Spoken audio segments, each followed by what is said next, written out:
Hello दोस्तों, मेरा नाम है नीलू। आपका स्वागत है मेरे चैनल पर शिक्षा एक पहल में। तो स्टूडेंट्स, आज हम क्लास 8th का इंग्लिश का सैम्पल पेपर कर रहे हैं, जिसके 4 पार्ट हैं। सेक्शन ए है रीडिंग का, सेक्शन बी है राइटिंग का, सेक्शन सी ग्रामर और सेक्शन डी जो है वो लिटरेचर का है। जो सेक्शन ए है रीडिंग का, उसमें हमें पैराग्राफ दिए हुए हैं। सेक्शन ए के क्वेश्चन नंबर 1 में आपको एक पैराग्राफ दिया हुआ है। पैराग्राफ को ध्यान से पढ़ लेंगे और उसी पैराग्राफ में से आपको इनके आंसर देने हैं जो क्वेश्चंस आपको नीचे दिए हुए हैं। सबसे पहला जो क्वेश्चन है उसका आंसर बी होगा, मुंह को। और जो सेकंड है, जिसमें क्वेश्चन का मटेरियल पूछा हुआ है कि डॉग्स के क्वेश्चन का मटेरियल किससे बना हुआ है, तो उसका आंसर बी है, ब्लू क्रैब से। थर्ड क्वेश्चन का आंसर सी है। फोर्थ क्वेश्चन का आंसर भी सी है। और फिफ्थ क्वेश्चन का आंसर आपका डी है, जिसमें लिखा हुआ है worked in the rice field. ठीक है, तो इसी तरीके से ये जो क्वेश्चन है आपको आसानी से उस पैराग्राफ के अंदर मिल जाएंगे। ठीक है, क्वेश्चन नंबर 2 पे चलते हैं। क्वेश्चन नंबर 2 में आपको एक पोस्टर दिया हुआ है। इस पोस्टर को एनालाइज करके कुछ क्वेश्चंस के जवाब देने हैं। क्वेश्चन नंबर 2 का जो फर्स्ट पार्ट है वो है what is the main message of the poster. पे जो ये पोस्टर है उसका मेन मैसेज क्या है, तो वो है don't fear crab, eat the right ones. तो इसका बी आंसर जो है वो बिल्कुल ठीक है। क्वेश्चन नंबर 2 में आपसे परसेंटेज पूछी है टोटल कैलोरीज की। बी आंसर बिल्कुल करेक्ट है, 55 to 60%। ठीक है, थर्ड में आपको ये पूछा गया है whole grains are listed as a source of which of the following in the image. ठीक है, तो इसका आंसर हो जाएगा बी। उसके बाद में क्वेश्चन नंबर 4 में इसका आंसर हो जाएगा सी। क्वेश्चन नंबर 5 में आपका आंसर हो जाएगा सी। ठीक है, तो ये पैराग्राफ थे, आप ध्यान से एनालाइज करेंगे, उसे पढ़ेंगे तो आपको इसके आंसर आसानी से मिल जाएंगे। अब हम सेक्शन बी की तरफ चलते हैं। सेक्शन बी है राइटिंग स्किल। तो राइटिंग स्किल में आपको एक पाई चार्ट दिया हुआ है। इस पाई चार्ट को एनालाइज करना है और एनालाइज करके आपको 100 to 120 वर्ड्स में एक पैराग्राफ लिखना है। ठीक है, तो इसको जब एनालाइज करेंगे और सारी चीज़ें आपको दे रखी हैं, तो आइए देखते हैं फिर इसका आंसर क्या होगा। क्वेश्चन नंबर 3 में जो पाई चार्ट हमें दिया हुआ था उस पर एक एनालिटिकल पैराग्राफ लिखना था जो 100 से 120 वर्ड्स में होना चाहिए। तो 120 वर्ड्स में या 100 वर्ड्स में होना कंपलसरी है। ठीक है, तो इसका आंसर यहाँ पे आपको दिया हुआ है। यदि आपको एनालिटिकल पैराग्राफ नहीं आता तो आप लास्ट बार्गेन की एक डायरी एंट्री करेंगे। ठीक है, तो लास्ट बार्गेन की डायरी एंट्री किस तरीके से होगी आइए देखते हैं। यहाँ पर हम एक पैराग्राफ लिख रहे हैं। ठीक है, taking care of animal. People keep animal at home for fun and personal safety. लोग जो हैं पर्सनल सेफ्टी के लिए, कभी कभी अपने मजे के लिए एनिमल्स को अपने घर लाते हैं।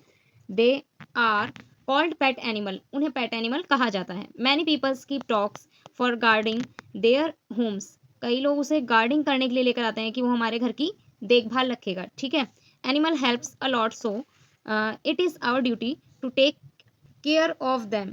इसका मतलब ये है कि एनिमल जो है हमारी बहुत मदद करते हैं, तो हमारी भी ड्यूटी बनती है कि हम उनकी प्रॉपर केयर करें। Animal need care and attention to keep them healthy, happy and safe. वो हैप्पी रह सकें, सेफ रह सकें और हेल्दी रह सकें, उसके लिए उन्हें क्या चाहिए, अटेंशन चाहिए। We should give them proper food at fix time. हमें एक फिक्स टाइम पर उन्हें प्रॉपर फूड भी देना चाहिए। We should keep them neat and clean shelter. हमें उन्हें एक साफ सुथरा घर भी देना चाहिए। We should bath them regularly. उन्हें साफ सुथरा रखना चाहिए, रोज ही नहलाना धुलाना चाहिए। We should allow them proper rest. हमें उन्हें रेस्ट भी करने देना चाहिए। ठीक है, we should not put a lot of burden on them. हमें उनके ऊपर ज़्यादा बर्डन भी नहीं डालना चाहिए। We should take them to a doctor wherever they sick. जब वह बीमार पड़े तो उन्हें डॉक्टर के पास भी ले जाना चाहिए। But most of animal are not taken care. लेकिन काफ़ी सारे ऐसे एनिमल होते हैं जिनको कि अच्छी टेक केयर नहीं मिलती। They do not get proper and even homeless. बहुत से ऐसे भी जानवर होते हैं जिनके पास प्रॉपर फूड नहीं होता, रहने के लिए जगह भी नहीं होती। So it is our duty and necessary to taken care of the animal and we should not harm them. हमें उन्हें नुकसान नहीं पहुंचाना चाहिए। ठीक है, सेक्शन सी जो कि ग्रामर है, इसमें क्वेश्चन नंबर 5 आपको दिया हुआ है, जहाँ पे सेंटेंस के अंदर आपको जो भी सुटेबल फॉर्म ऑफ वर्ब लगती है, हेल्पिंग वर्ब लगती है, वो आपको यहाँ लगानी है। फर्स्ट पार्ट है रीता डैश बीन। अब रीता सिंगुलर है, ये हमें साफ दिख रहा है, तो हम हैड भी नहीं लगा सकते क्योंकि पास्ट की बात है, यहाँ पे पास्ट भी नहीं है। हैव भी नहीं लगा सकते, विल फ्यूचर का है, हम हैज़ लगाएंगे, यानी डी एकदम करेक्ट आंसर है। तो इसका बी पार्ट देखते हैं। Madhav and Shikhar are dash their homework. ठीक है, तो यहाँ पर हो जाएगा डूइंग। वो अपना काम कर रहे हैं, कर रहे हैं के लिए क्या आ जाएगा, डूइंग आ जाएगा। इसके सी पार्ट पे आते हैं। सी पार्ट है the teacher dash the student homework every Thursday.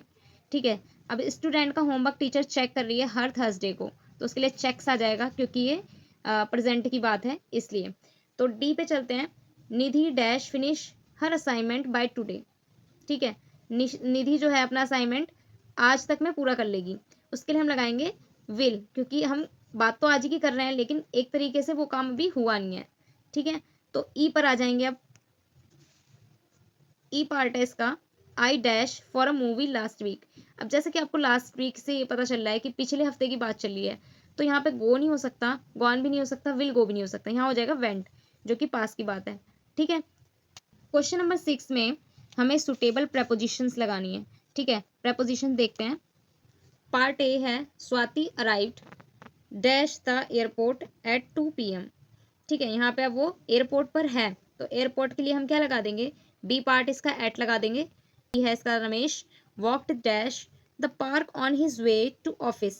ठीक है, वो पार्क के रास्ते अपने ऑफिस जाता है, तो इसके लिए डी ऑप्शन बिल्कुल करेक्ट है, थ्रू। सी पर आएंगे। सी है the dog is hiding dash the table. अब डॉग जो है छिप रहा है टेबल के नीचे यानी कि अंडर। ठीक है, उसके बाद आते हैं my grandfather has been living dash New Zealand for 2 years। तो यहाँ पे आ जाएगा उसका जो ग्रैंडफादर था न्यूजीलैंड में 2 साल के लिए 2 साल से रह रहा था, तो यहाँ डी ऑप्शन बिल्कुल करेक्ट आ जाएगा, आई एन इन। अब the aeroplane flew dash our heads. अब यहाँ पर हम देखेंगे कि जो एरोप्लेन है वो हमारे सर को टच करके तो नहीं जा रहा, वो सर से ऊपर ओवर होके निकल रहा है, तो हम यहाँ पे ओवर लगा देंगे यानी ए लगा देंगे। यदि वह टच में होता तो यहाँ पे हम क्या लगाते हैं, ऑन लगाते। ठीक है, क्वेश्चन नंबर 7 देखेंगे। क्वेश्चन नंबर 7 टेबल कंजक्शन भरनी है। कंजक्शन वो वर्ड होते हैं जो दो लाइन को आपस में जोड़ते हैं, कोई एक नया वर्ड लगकर। ठीक है, कंजक्शन का ए पार्ट है Sumit will call you dash he arrives at the office.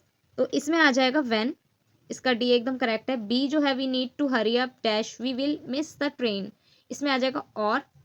ठीक है, इसका सी पार्ट है Raveena didn't attend the office dash she was not feeling well today. तो इसका आ जाएगा बिकॉज, वो अपने ऑफिस जा नहीं पाई, अटेंड नहीं कर पाई क्योंकि वह बहुत ज़्यादा बीमार थी, तो बिकॉज का मतलब होता है क्योंकि। ठीक है, you are smart dash hard working girl, तो यहाँ पर आ जाएगा and, you are smart and hard working girl. ठीक है, क्वेश्चन नंबर 8 का ए है he has more subject to study each day at school. तो यहाँ पे मोर हटाकर, मोर जो है एरर है, वहाँ पे मैनी लगा देंगे। ठीक है, उसके बाद आता है इंग्लिश आर्ट साइंस मैथमेटिक्स और हिस्ट्री। यहाँ पे और को हटा देंगे, यहाँ लिखेंगे एंड हिस्ट्री। ठीक है, या हिस्ट्री नहीं होता, यहाँ पे क्या हो जाएगा और हिस्ट्री। सी पार्ट देखेंगे his mother packs a big big backpack full to book and lunch for him. यहाँ पे टू हट के ऑफ लग जाएगा, फुल ऑफ बुक्स।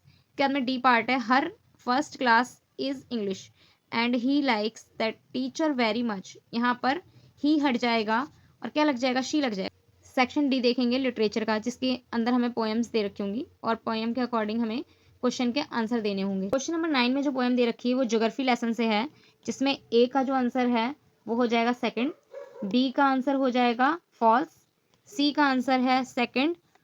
और क्वेश्चन नंबर 10 पे चलते हैं आप। क्वेश्चन नंबर 10 में जोडिस फॉन से कुछ क्वेश्चन पूछे गए हैं, वो यहाँ दिए गए हैं, जिसमें फर्स्ट जो क्वेश्चन है उसका आंसर हो जाएगा सेकंड, जो बी है उसका फॉल्स है, सी का आंसर हो जाएगा डो। और 11th क्वेश्चन पे अब हम आते हैं, तो ये पैराग्राफ पढ़ के आप आसानी से इन क्वेश्चंस के जवाब दे सकते हैं। क्वेश्चन नंबर 11th में अब आपको 5 क्वेश्चन दे रखे हैं। पहला क्वेश्चन जो है वो लास्ट बार्गेन से है। ठीक है, तो आइए देखते हैं इसका आंसर क्या होगा। क्वेश्चन नंबर ए आपको दिया होता what made the speaker in the poem the last bargain turn down the old man's offer. ठीक है, तो उसका जो आंसर यहाँ पे आपको दिया हुआ है because the old man power did not bring true satisfaction और happiness the speaker realize that power like wealth and beauty was fleeting and could not provide lasting fulfilment और पीस।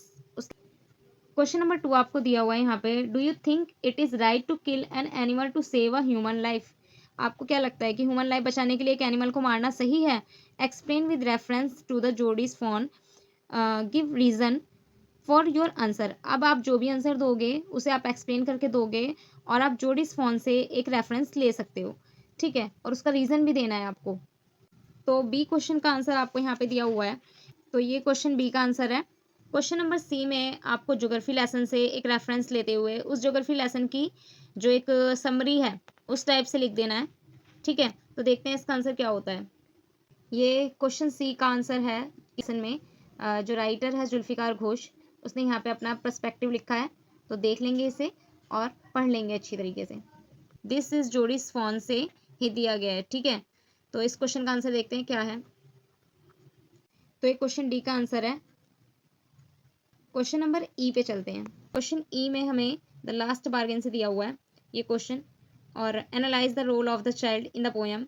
इस पोएम के अंदर जो चाइल्ड का role है उसे analyse करना है।